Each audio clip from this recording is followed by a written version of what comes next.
start.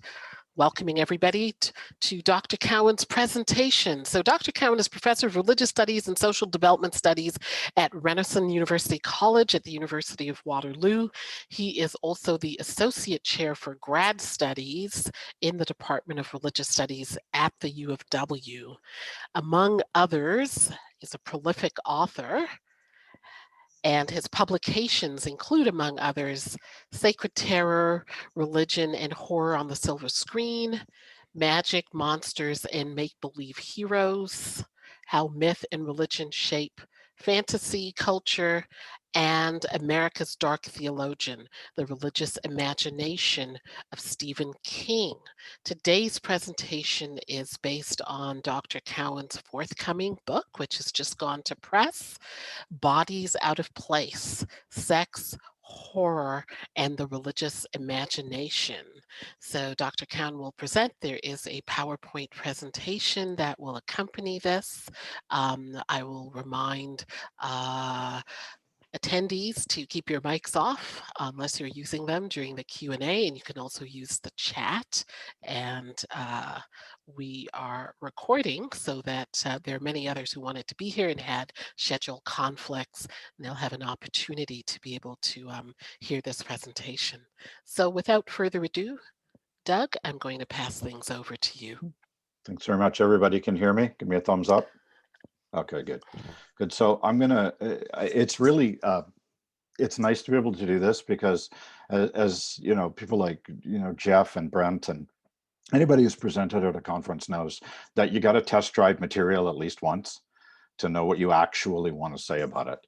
So you are all my guinea pigs today because I'm test driving this material on you. So I'm going to try to share my screen. We tried this earlier, but there's no guarantee that I'm going to be able to do it, but let us try. So you should see a thing that says Bodies Out of Place, Sex, Horror, and the Religious Imagination. And if you can't, maybe Carol will break in and tell me. But we can see it. Perfect. I like it. So this is the this is the third book that I've written on religion and horror. And if you were at the writing seminar I did a few weeks ago, you'll recall that I said that there was a moment, in my academic career that was just one of those turning point moments. And it changed the direction of my academic sort of intellectual interests. And this is sort of the latest sort of outgrowth of that. Now, this book pushes out a little more theory than I'm used to, and I've had to try and distill what few things I wanted to say about it. So how come that won't? There we go. What I want to do is I want to give you what I would call the lay of the land, as it were. Now, I just want to say right up front that Linda Williams, who is a prominent scholar and historian, wrote in her book Hardcore, which is about the pornography industry, that if you're writing about sex, you should avoid double entendres at all costs. And that's just one of a couple of things that I think she got wrong. So one of the things I want to do is give you the lay of the land, which I'm going to essentially take you through the chapter list of this book, and then go into what I call Fearing Flesh in three movements, which are three particular sort of theoretical movements that I think it's important to bear in mind when we are dealing, especially when we're dealing with horror. Then I want to talk a little bit about what I call in the book, the religious imagination's dirty little secret. And you'll figure out what that is, or you'll find out what that is. And then finally, I want to say a little bit about riddles and enigmas, particularly the differences between those. So after the intro, Bodies Out of Place basically sets up this argument that there is nothing more endemic to being a human than our sexual bodies. And there is no there is simply no human institution that has tried to constrain, to restrict, to eliminate what we do with our bodies than religion. And I just don't think that's a very controversial statement. But in terms of thinking this through in popular culture, particularly in horror culture, we need to make a couple of sort of movements beyond. That's what I call them. The second chapter is Crab Monsters and Giant Leeches, Exploitation, the Socially Approved Body. Basically, this looks at B-horror as a way of reinforcing the recipe knowledge, reinforcing what's taken for granted in a particular culture as the socially approved body.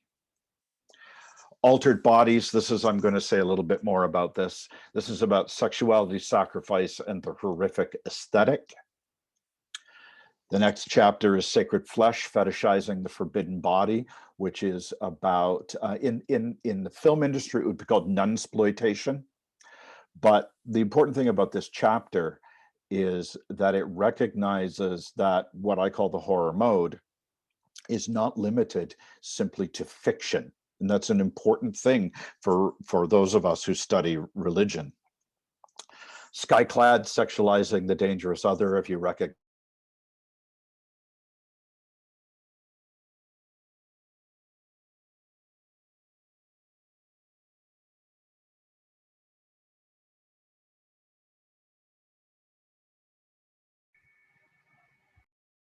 And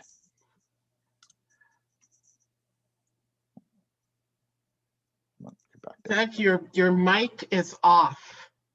the mic is off. Yeah. Okay, that's better. The better? Okay. Yeah. It may For a be that second, I couldn't hear you.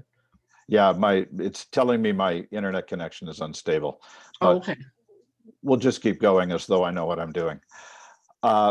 Darkness Without, Sex Transcendence and the Monstrous Body is basically about sex, horror, and the Lovecraftian imagination. So people who work in the Lovecraftian mode. And then finally, it's the final chapter is called Going Monstering. And I've called this the end of the beginning because when I set out to write this book, if you read the proposal, there's a ton more that I wanted to write about that I simply can't do in 110,000 words. So this chapter is kind of like what you would do in your dissertation with, these are things that Dr. Cowan just wouldn't let me talk about. And so I'm going to do them later. So that's essentially the table of contents. But I want to talk first about what I call fearing flesh in three movements. And these three movements are beyond genre, beyond skepticism, and beyond religion.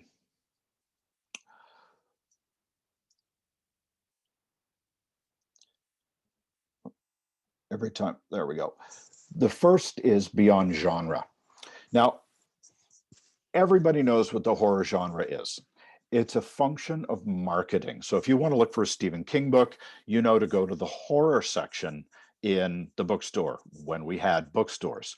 Or if you want to watch a movie like, I don't know, The Witch, you would go to the horror subsection of your whatever streaming service you're watching it on. The problem with the horror genre, though, is that it really limits our ability to think about horror as an emotional transaction. Okay, so this is quoting from the book. The horror mode is, call it weird fiction, dark fantasy, splatterpunk, torture porn, quieton, or just plain horror. The horrific is always a function of an affective negotiation between what the author, artist, or director presents and what we bring to our experience of that presentation. Just to put some meat on those bones, there are certain things that scare me. I'm arachnophobic, for example. So it's like I remember I was watching the first episode of The Witcher, and I thought, great, what's the first monster he comes up against? It's a giant spider. It's always spiders. If Indiana Jones is like, why did it have to be snakes? With me, it's why it have to be spiders. Now, on the other hand, I'm not afraid of snakes. They don't bother me. So it's really important to recognize that the horrific, the horror mode takes place in those interstitial spaces between what we are presented with and what we bring to that presentation. And that's what I call the horror mode. Then we have to go beyond skepticism to what I call the new normal. Now, M.R. James, the famous author of ghost stories, said that what makes a ghost story successful is that people don't believe ghosts exist. The problem with that is a lot of people do believe ghosts exist, and a lot of people, they live as a lot of different cultures. And this is a problem with North American, it's a very North American centric or Eurocentric way of looking at horror. There are people who say, listen, we all know that demons don't exist. We all know that ghosts don't exist. We all know that, supernatural creatures don't exist. So isn't it funny that these horror movies keep talking about them? And I look at them and go, really? You need to move outside your apartment for a while, because there are cultures in the world who have a rich, vibrant horror culture, which reflects in really complex ways cultures that live as closely, for example, with ghosts as they do their own family. Indonesian horror culture is a particular example of that. But if we're thinking about sort of the general way in which horror works, the horror mode works, it moves from skepticism to realization, or what I call horror's what the fuck moment. So think, for example, of a movie like Hellraiser 3. So Joey Summerskill she's trying to escape from the demon Pinhead, and she runs to a church. And she opens the church, and this kindly priest comes up to her, and she goes, the demons are after me. He goes, no, my darling, the demons are they're metaphors, they're not real. And at that moment, the doors to the church open, and Pinhead is there backlit. And she says, really? Then what the fuck is that? If you remember I think it was Showtime, but I'm open to correction on that, the Penny Dreadful series, at the end of the first episode, there's this huge sort of battle between the supernatural denizens of this demimonde and the sort of gun for hire that comes to work with the kind of the principal characters. And at the end of this, they've managed to survive. They realize that these are not human beings. And he turns to them and he says, who the fuck are you people? Right? These monsters don't exist, but I just killed a bunch of them. And you seem to think this is normal.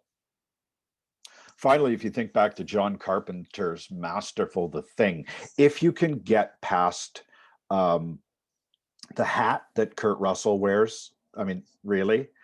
But if you think back to John Carpenter's The Thing, there is this moment when a severed head kind of grows legs and skitters out of the room, and the character says, you gotta be fucking kidding. This is the movement that the horror mode takes us beyond skepticism to somehow figuring out how to live, how to negotiate what is the new normal.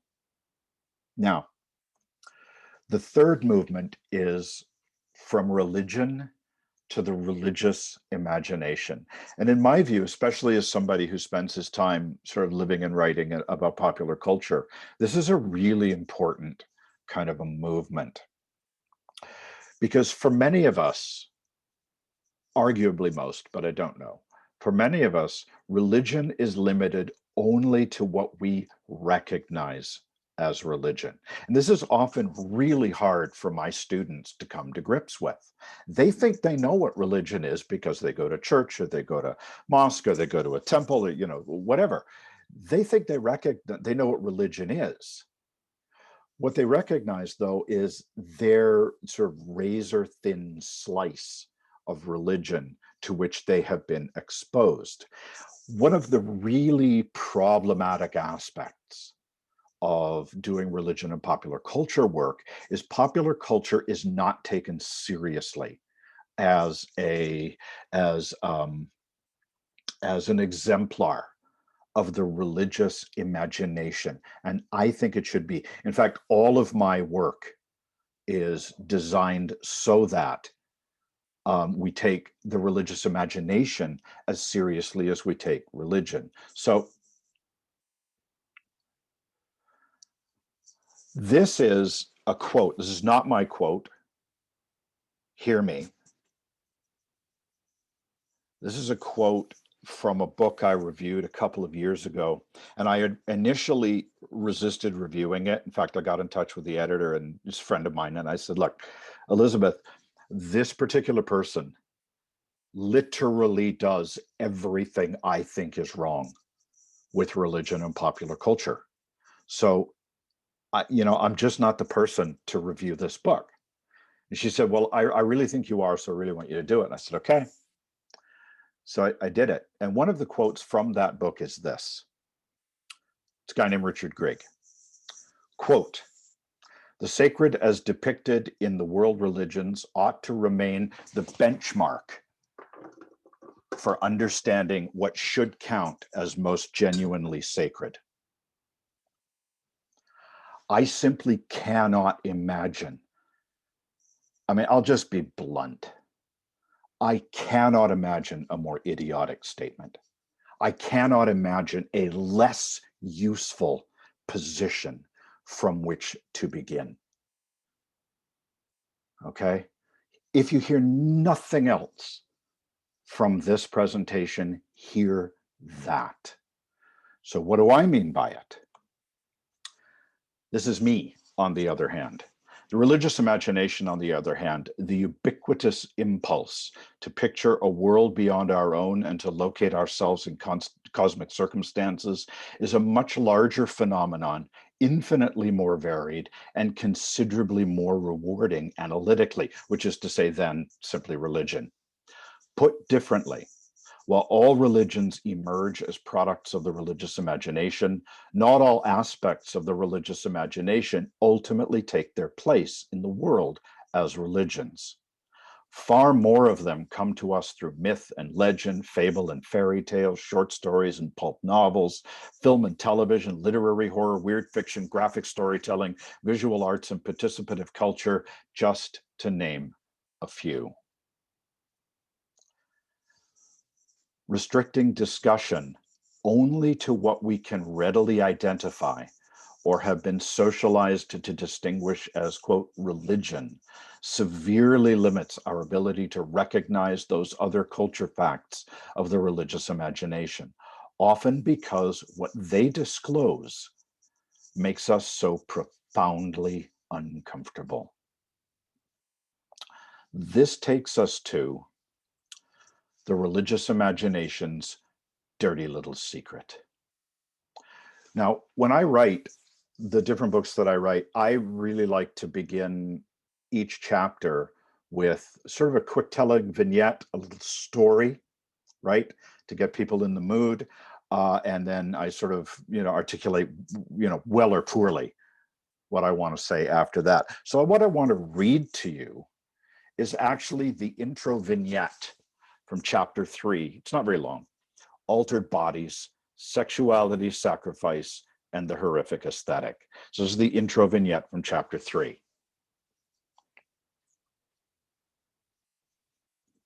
Faustian bargains rarely turn out well.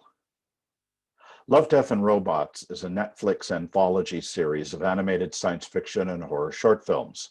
From post-apocalyptic tourism and special forces werewolves operating in the Afghan mountains, to super intelligent breakfast food and what is essentially 1,000 different ways to kill Hitler, it ranges across mordant humor, surreal murder mystery, and straight up supernatural horror.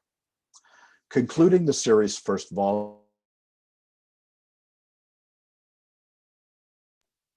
Hey, Doug, the sound has dropped again.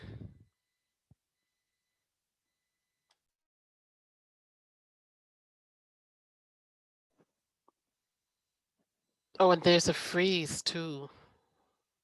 of the visual. Is It's everybody rotten gun. else? Sorry? Okay, your computer froze, I think. Can you hear me now?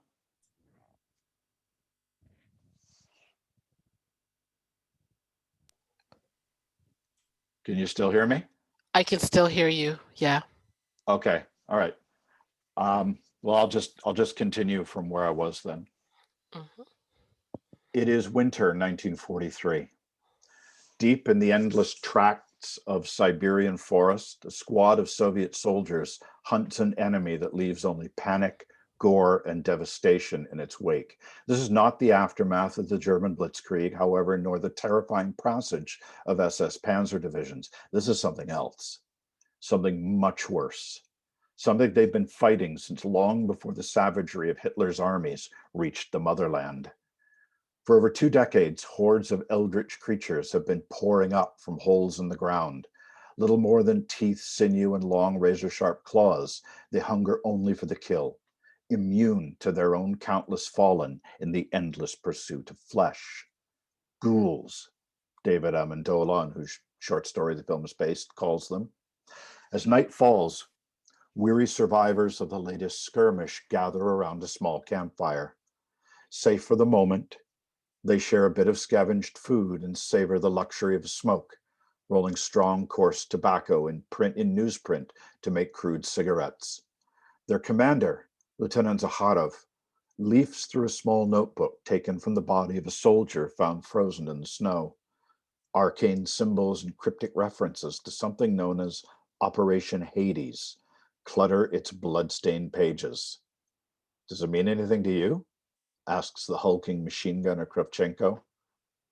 I've heard rumors of it, Zaharov replies quietly.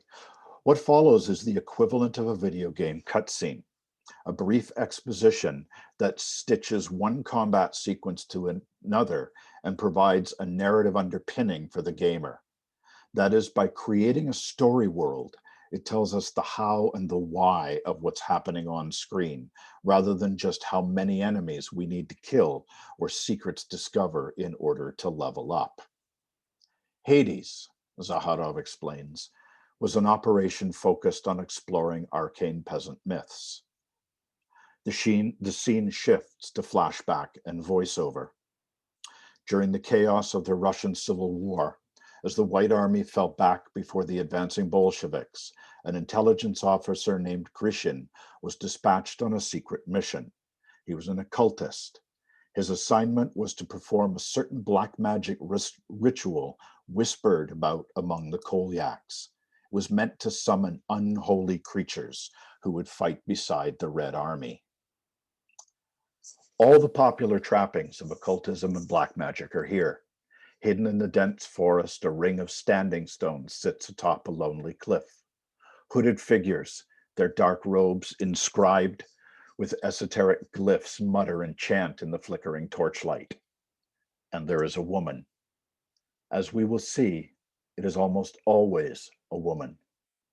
Naked, suspended from ropes in the center of the circle, her arms crossed in front of her, her legs spread obscenely in what is obviously intended to have occult significance. Her head lolls, and at this point we don't know if she is alive or dead. The leader, his robe already stained with blood, approaches her and makes a series of small cutting motions. Then a shot of her torso, blood streaming from between her breasts, a complex symbol inscribed on her chest, her abdomen sliced open as though for an autopsy. The priest anoints Grishin with the dead woman's blood. The ritual apparently complete, the ground begins to crack around them, and a large ghoul claws its way from the earth. The first of those called forth from its hellish domain. The creature immediately turns on those who released it. It cannot be contained and it will not be controlled.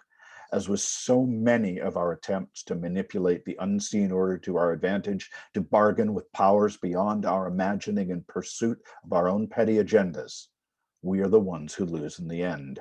Grishin dies screaming and the flashback closes. The operation doesn't seem to have worked out very well for him, Kravchenko observes. Indeed, Faustian bargains rarely turn out well. Now, finish, quote, close quote. In the short story on which that scene is based, the line in the short story is, quote, Grisham's assignment had been to perform black magic rituals in the Arctic to summon the ghouls. That's it. That's all. There is no mention of standing stones, no mention of mysterious hooded figures, no mention of women bound, mutilated, and offered to unnamed gods by malevolent priests. Yet, in the Love, Death, and Robots adaptation of it, it's only 13 minutes long. Yet that scene that I just described to you takes up over a minute of that running time. Now, call it black magic, call it occultism, call it arcane peasant mythology, call it whatever you want. Make no mistake, this is the religious imagination at work. And this is that imagination's dirty little secret. R.H. Sales wrote this more than a generation ago. He said, any religion that required sacrifice would practice human sacrifice. If the theory behind the system were driven to its logical conclusion, the more valuable the sacrifice, the more power it would have for the one who offered it, close quote. Indeed, this is the sine qua non of sacrifice itself, the scale of ritual efficacy that culminates in a human life, the altered body.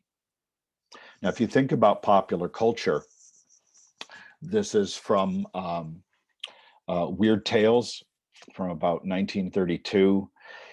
You begin to see all kinds of the same images over and over and over. And what's really interesting about what I call the horrific aesthetic is that much of it.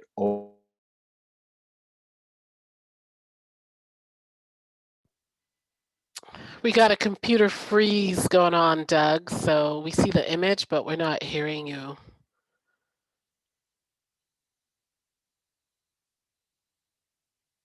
Child support. So she was in Chicago. She basically went to the Yellow Pages and looked up magazines where she thought she could submit artwork. And she went to Farnsworth Wright, the editor of Weird Tales, and she showed him her artwork, which had this very gauzy kind of fashion aesthetic.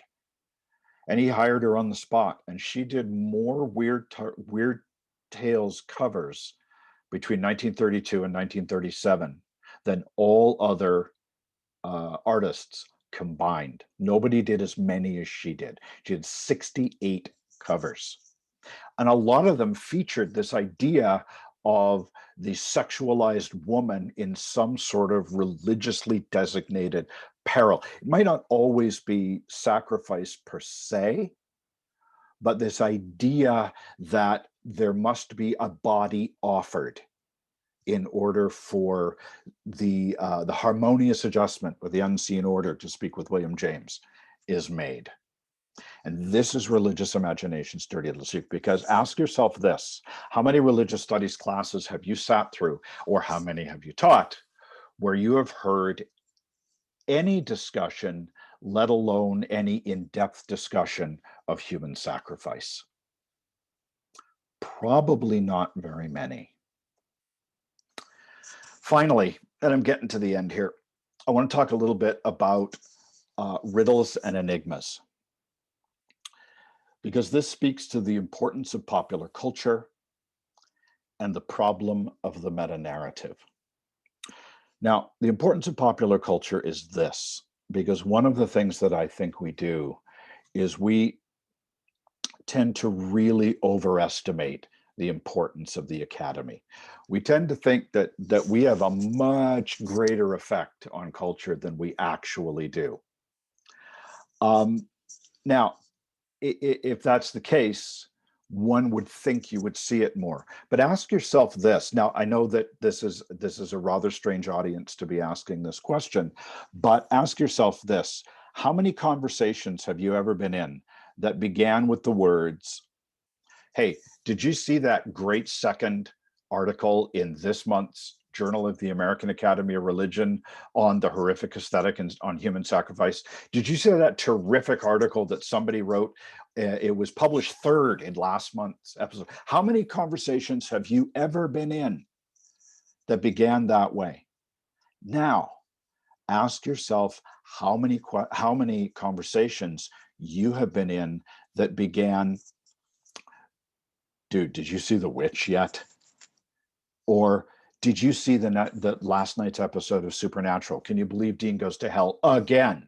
Or have you read the latest Stephen King book? Or can you believe Brian didn't give Brianni a rose?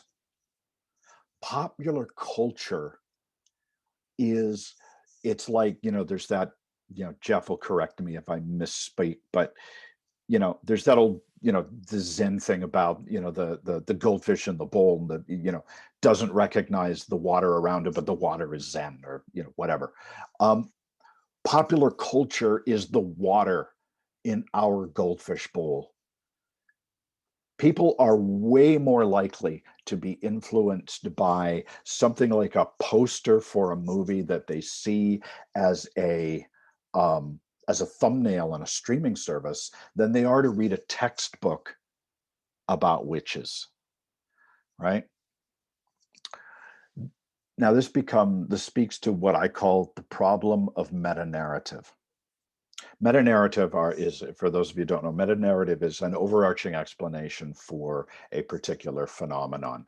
In psychology, for example, especially when it comes to horror, what's going on the screen is never what the movie is actually about. It's always about something else. It's always a psychological metaphor. It's all, or sociology. You think about the bug-eyed monster movies of the 1950s, the alien invasion movies. That's always a sociological metaphor for the coming of the Russians are coming. The Russians are coming. The problem with that is it has to ignore what's actually going on the screen, and it has to ignore what I talked about earlier as that emotional transaction that results in the horror mode. And this is the difference between riddles and enigmas. Why did the chicken cross the road is a riddle. Even if the answer is stupid, whoever asks that riddle has an answer in mind already. That's what makes a riddle. Somebody asks you a riddle, they gatekeep the answer. Enigmas are different. They're often used as synonyms, but in fact, they're not. Riddles presuppose an answer. Enigmas, not so much. That's an enigma. Why is there a chicken? Because enigmas, there may be an answer, but we don't go into the inquiry, the quest, the research, the whatever, certain that there is an answer, and surely certain that it's an answer that fits our little ideological box. This is particularly true of psychological sort of interpretations of horror. It's particularly true of sociological interpretations of horror. One of the things that I talk about that I was going to write a chapter on it, there just wasn't, they gave me 200,000 words, I would, is one of the things that I point people to in the last chapter is something that I call the Sadian imaginary, which is to say an imaginary predicated on the Marquis de Sade. Now, most people don't know much about the Marquis de Sade. They learned everything they do know from popular culture. For example, one of my best friends, when I, was talking about reading Sade, he looked at me and he said, "So how many people did he actually kill?" And I looked at him, I said, "Well, he fought as an officer, a junior officer in the Crimean War. So there might have been somebody that he killed in that context. But in terms of what you know as Sade, nobody." Because the reality of the situation is the Marquis de Sade spent most of his adult life either in prison or in an insane asylum on the basis of what are called lettres de cachet, which are royal edicts that are given as favors to courtiers as a way of getting rid of problems. And Saad's mother-in-law kept getting these lettres de cachet and imprisoning Saad. So most of what Saad wrote, almost everything that he wrote from within either prison or an insane asylum. And so one of the ways that I think that the horror mode needs to be examined, and these are actually the last two paragraphs of the book. In his own introduction to the 120 Days of Sodom, Saad tells his readers that they will disapprove of much that takes place in the Silling banquet hall. Here he allows us the briefest moment of normality. Deviance and debauchery there will be, he continues, the likes of which we've never seen. And of course, we would disapprove. That's only to be expected. In this, he appears the ringmaster of the normal. But while Saad tells us that, quote, many of the perversions you will soon see depicted will displease you, others will excite you to the point of costing you some sperm. And that is all we need. That is all we need to challenge the plausibility of the worldviews to which we so desperately cling, whatever they are. That is all we need to shake the foundations of inevitability. That is all we need.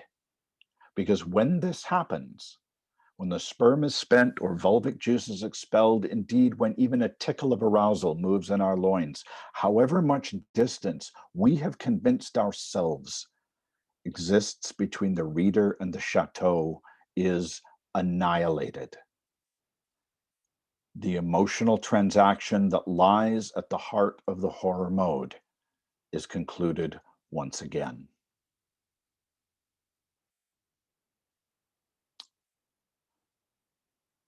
So I'm going to stop there. I'm going to stop sharing my screen. And that's all I have to say. It's what I can get done in 35 minutes. Thank you so much, Doug. Very rich material, and a preview of what is about to be published. Is it this spring or summer? When can we see the book?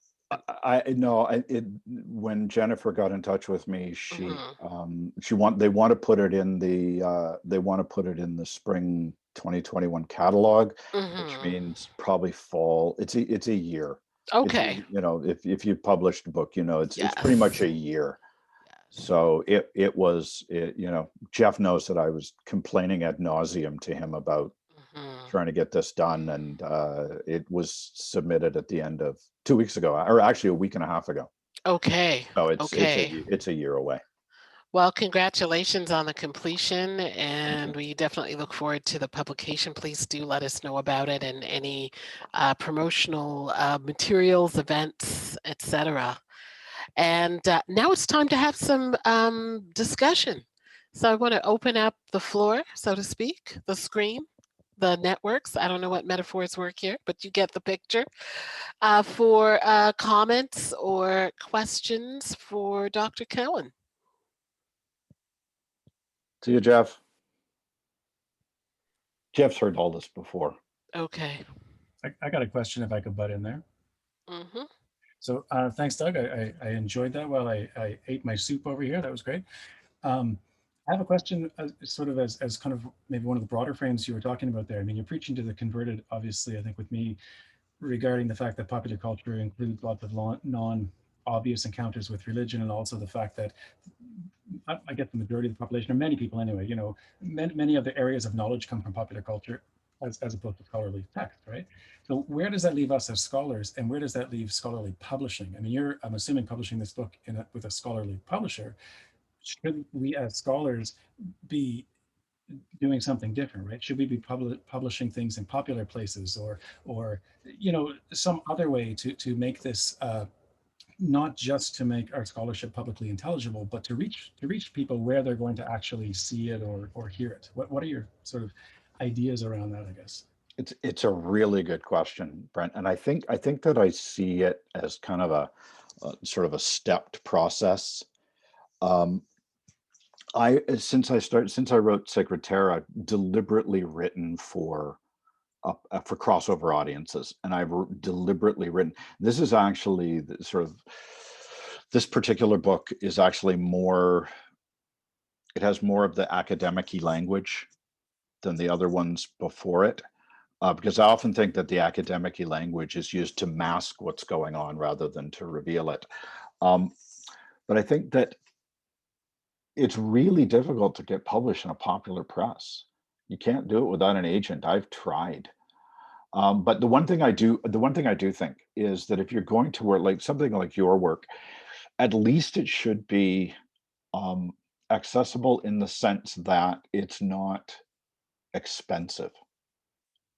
I mean, I know that sounds kind of crass, but listen, there are $100, $125 books from Continuum that I would love to have. And even with a PDA, I'm not going to spend 125 bucks on a 100-page book.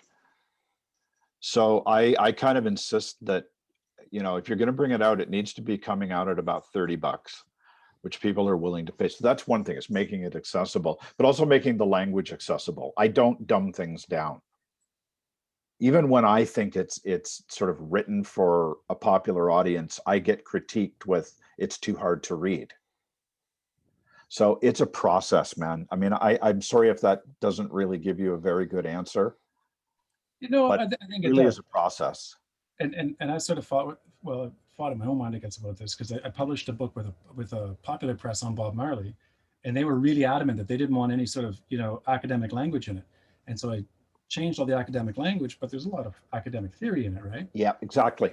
But then as a scholar, you don't really get any credit for that on your CV, right? Because that's a popular press. So there's, I think, as scholars of popular culture, we sort of, you know, we're like, okay, we want to get it to this audience, but we also kind of need credit for this as scholarship. And that I find, you know, a little hard to manage sometimes. Yeah, no, it is. And it's a balancing act. I hear you. I mean, I will tell you the two most common critiques that I get, and maybe you got this critique as well. The two most common critiques that I get are, why didn't he do the movie that I like, or the book that I wanted to do? It's like it's like going to a concert and the band not playing your favorite song, right? And so there's that, and it doesn't have a one person critiqued me. It's why I don't read my own reviews. I don't. I read them if people send them to me, but I don't go up searching for them. But one person wrote a 900-word review of another book that basically at the end of it said, "Who gave this guy a PhD anyway?" So it's like I think now I recognize this is not a question that can be answered for everybody, but it's you know, it's a balancing act. I don't have a good answer for you. I'm really sorry. I don't have a good answer. No problem. Thanks very much. And I'm going to head out soon, but It's really nice to see you again, Brent. You as well. Thank you. A great question about audience and who we write for. Some of us end up doing the same thing 3 or 4 times. Talk it, pamphlet it, short paper for some populist something or the other, academic version. I don't know. I don't have the answers, but I certainly know the problem. By the way, situation. by the way, my answer to when people complain about why didn't you do this and why didn't you that, I said, write your own goddamn book. And seriously. Inspirational and telling it like it is. Listen, all right.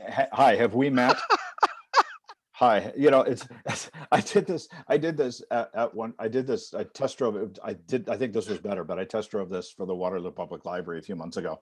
And at the beginning, I opened it, I said, this features adult themes with adult language. You have been warned. And somebody who knows me pretty well said, wow, that was pretty salty. And I just looked at him and said, hi, have we met? Okay, so I mean, there's that. So you're telling us how you deal with that, because students are always like, "What are you saying?" I'm like, "Listen, if we're talking about hip hop, let's talk about the profane, right, and the language, or dance hall, like you, Brent. I mean, exactly. If you were to print lyrics and not put, all it would be is like ellipses. It's so you have to deal with it, and this is the terrain in which we're in, though, right? That's I appreciate your being, upfront with it. Actually, Other here's a no. comments? Actually, I was Yeah. just gonna just make one more comment about what Brent said, is that there is the work you need. So if you think about an academic career, and again, I don't want to get, I really, Doug, we're losing you again. We have you visually, but we do not have the voice. Still don't got the voice.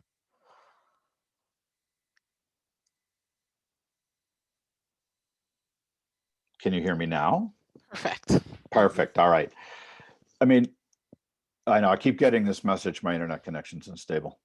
I mean, you write your dissertation to get your union card. That's what it does, right? Then let's say you go into the academy. And it's like I say, I don't want to get into the debate about academic versus non-academic careers for PhDs. Let's not do that. Let's say you go into the academy. There are certain things you need to do for tenure, for progression through the ranks.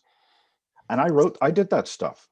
But once you have done that stuff and demonstrated that you can do it, it does give you a certain amount of freedom to do more what you want. I don't know that Sacred Terror, Sacred Space, Magic Monsters and Make ADT, or that this book would have been good enough for tenure. Maybe it would have been. I don't know.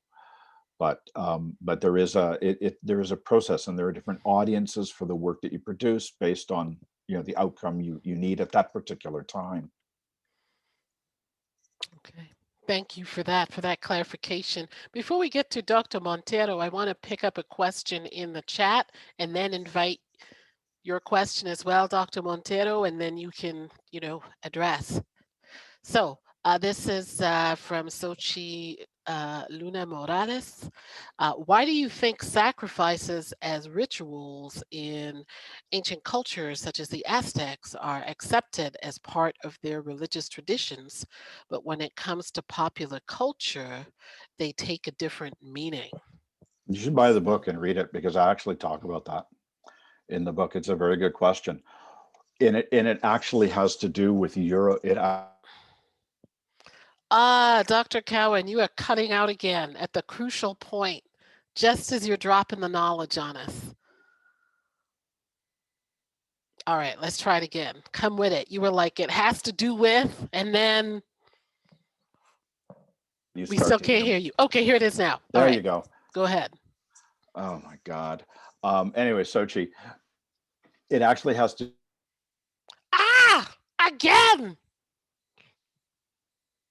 Again. I'm just seeing lips and no sounds. Let's try it again. Maybe unplug. Maybe if you unplug your headphones. No. Here's what I'll do. Okay, it's here now. Let's just go. Good. You can hear me. You can hear me now. Yeah. Every time I say Eurocentrism, it cuts out. So That's what does right. that say? Basically, what it is because we want to differ. It's about primitivism. It's about making something primitive. So Eurocentrism is about making religions other than sort of the Eurocentric Christianity primitive. Never mind that human sacrifice is at the center of Christianity. And so what happens is human sacrifice gets dealt with from literary traditions, which are very easy to dismiss. They just say, well, they're just literary traditions, or they are from primitive cultures. Okay. That's why I call it religion's dirty little secret, because one of the most important aspects, or one of the most difficult aspects for my students, at least, to get is what I call the good, moral, and decent fallacy. It's also known as approbation bias. And basically what it says is this: goodness, morality, and decency are good things. They have absolutely no place whatsoever in a useful definition of religion. Absolutely no place whatsoever. Because religion, as Jonathan Z. Smith said, is not nice. It is responsible for more death and suffering than any other single human institution, bar none. So when we think about, and so it's really important to be able to look at something like Aztec culture and say, this was how they managed their relationships with the gods, particularly Huitzilopochtli. You want to take one example. But that idea that religion is by definition a good thing is, and now this is not to say that there are not good religious people, that they do not do good things based on. It's dropping out again, Doug. Okay. So still can't hear you. Hopefully it'll come back in again.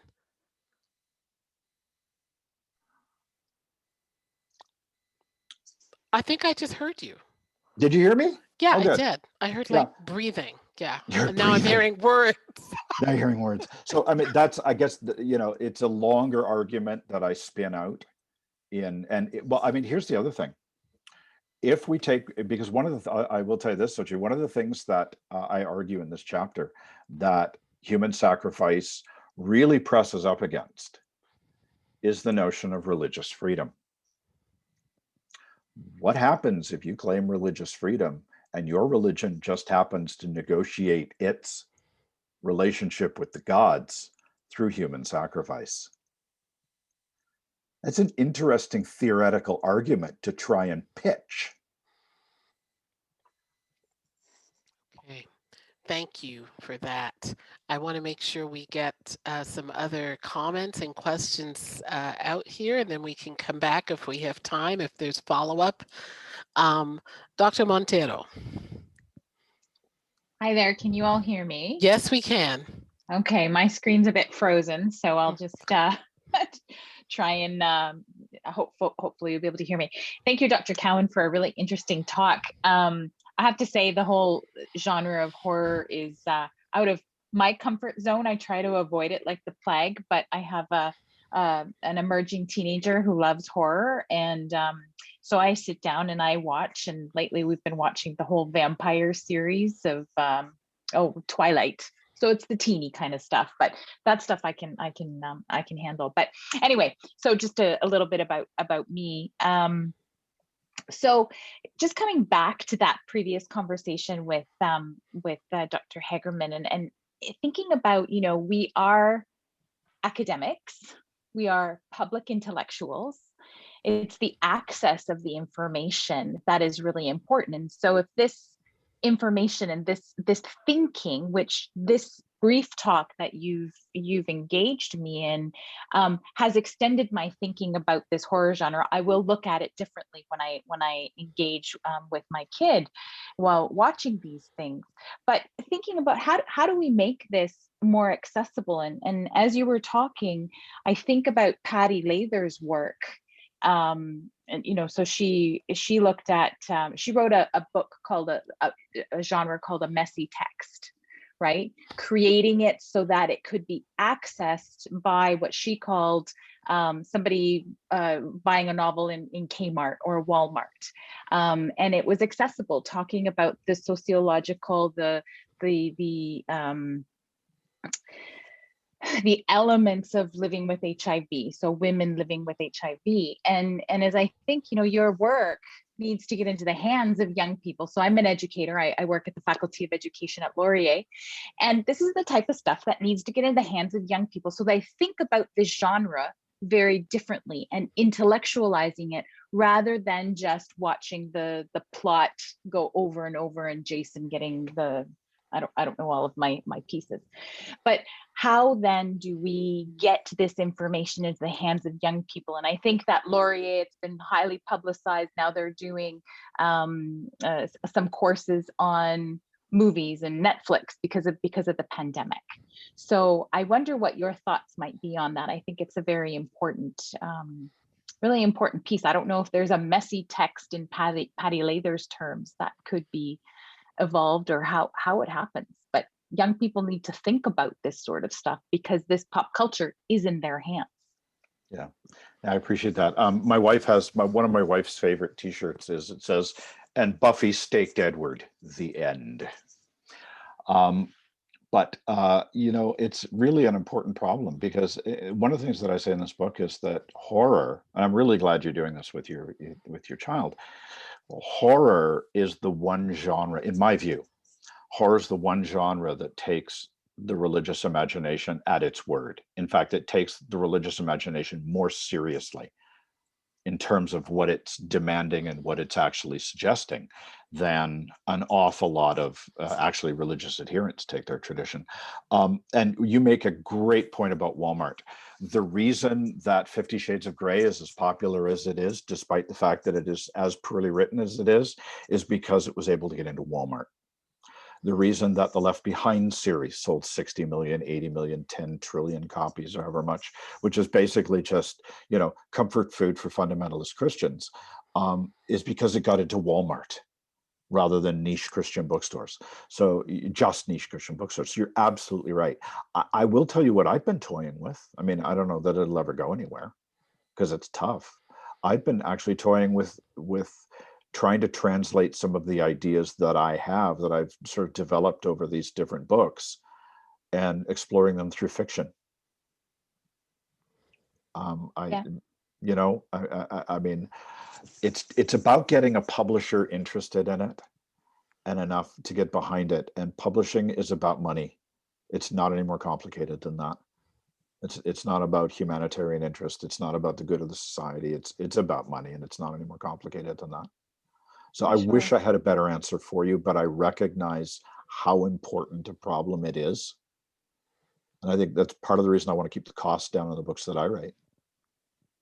Yeah. I turned down, I was going to say, I've turned down, requests from people like Continuum and Palgrave and people like that, because they're going to sell the book for $130. And I'm not interested in that. I'd actually like people to read what I write. I know that isn't a very good answer, but it's the only one I have at the moment. Yeah, no, it's, this is how we process all of this information. And as an educator, as a teacher educator, I think, so how do we help teachers understand this? Because this horror genre is well and alive within our adolescents, and how do we help them, help young people process what's actually happening within this genre? So well, I will give you one very much. I will give you one Yes. example. I will give you one Tell example. me. I mean, I wrote America's Dark Theologian, which is called, subtitled The Religious Imagination of Stephen King. I wrote it explicitly, I structured it explicitly so that an instructor with virtually no in-depth knowledge of religion or in-depth knowledge of Stephen King could take that book and use it as a textbook in a course, not about Stephen King. You're cutting out again. Yo, all the parts are good, but this is the part. So they could try it again. Go ahead. Tends to come back. Just keep talking. Still not hearing you, but all right, the gods hate. It's back. It's back. It's back. The gods hate me, and not unreasonably so, I think. But what I was going to say is that I structured ADT so that somebody could take that and teach an intro to religious studies course, rituals, socialization, worship, blah, blah, blah. Who are the gods? Using the work of Stephen King as exemplia grati to sort of expose that. So it's not about Stephen King, it's actually about religion. I will look it up. Thank you. All right. Thank you so much. Good people, before we close for today, let me just share a little bit of my screen here to remind you to come back in 2 weeks' time for our follow-up colloquium, or next colloquium, featuring actually Dr. Montero as part of a 2-person panel with Dr. Zine on the legacy of Paulo Freire's pedagogy of the oppressed at 50 plus. So that's in a couple of weeks. I just wanted to remind you all of that, to get that in your calendars. And Dr. Montero, I know that you have the poster and will be sharing with your colleagues in the Faculty of Education. So we're at 1 p.m. I know folks are busy on a Friday afternoon. If you need to take off and roll on to your next commitments. Thank you very much on behalf of the Department of Religion and Culture for coming out to this colloquium. Thank you very much, Dr. Cowan, for sharing your absolutely fascinating research with us. I have had to do due diligence and exercise discipline as a facilitator to rein back all of my questions and comments because I love the work that you do and I just love engaging in it with you. And will have lots to talk about over the next virtual coffee for sure. So unless there's any other burning question right now, I bid you adieu. And Dr. Cowan, if you want to hang around for a couple of minutes in case there are folks. Yep, I can. who Sure, have I that mean, for burning a couple. question, Sure, I can we hang can do around. that for a couple of minutes. Nice to see everybody. Thank you for Thank you, coming out on everyone. Take Friday. care. See you. I don't know why it kept. I mean, I Joey. don't know. Joey also works. I mean, her entire work is online as well. So sometimes, and she may have had a meeting. Who knows?